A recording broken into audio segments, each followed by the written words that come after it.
Well, you've just released your debut album.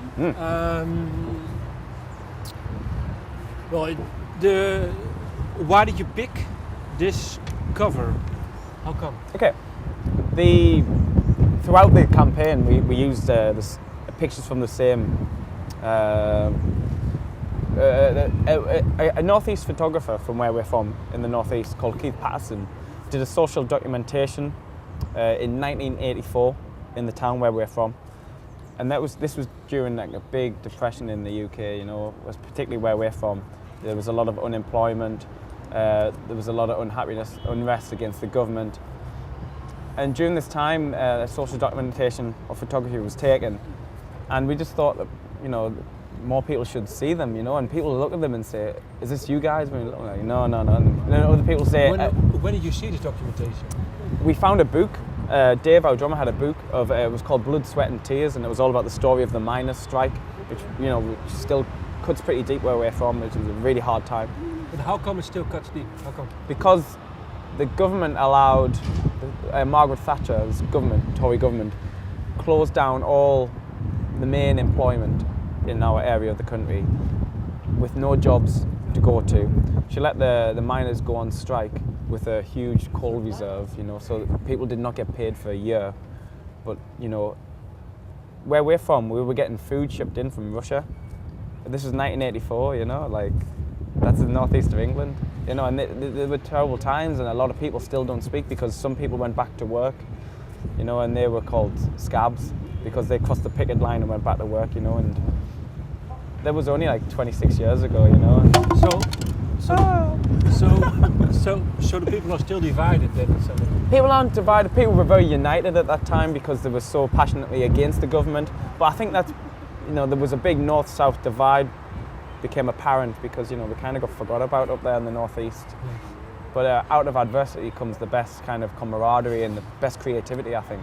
But did you know before you saw this book that your drummer had, were you aware of the big impact of the strike? Yeah, you're always aware. I mean, my father wasn't a miner, but my grandfather was.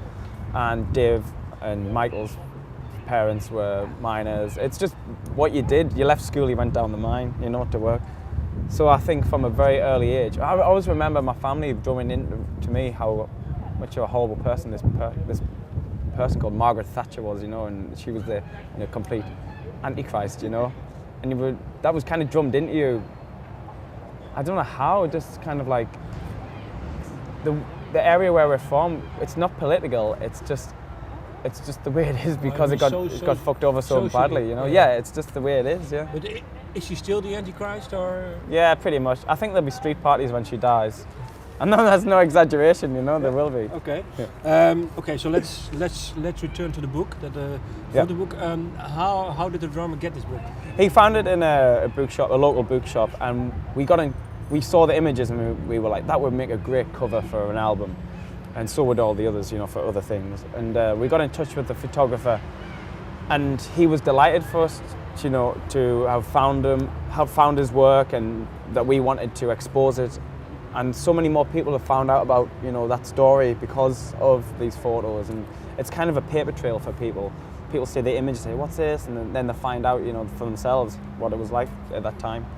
Well, is it also the reason for you to call the album Hunger? The album was called Hunger through a literal inspiration.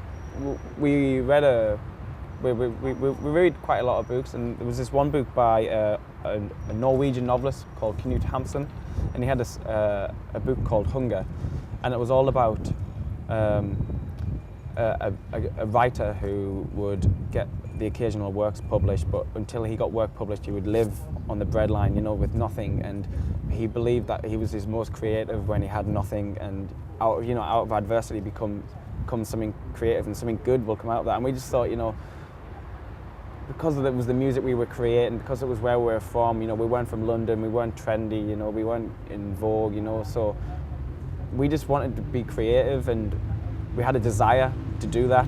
And that's where the word hunger comes from, you know. Then we took that from there, you know. Hunger's not because I haven't had any pizza for tea, you know. It's a desire to succeed through creativity, really.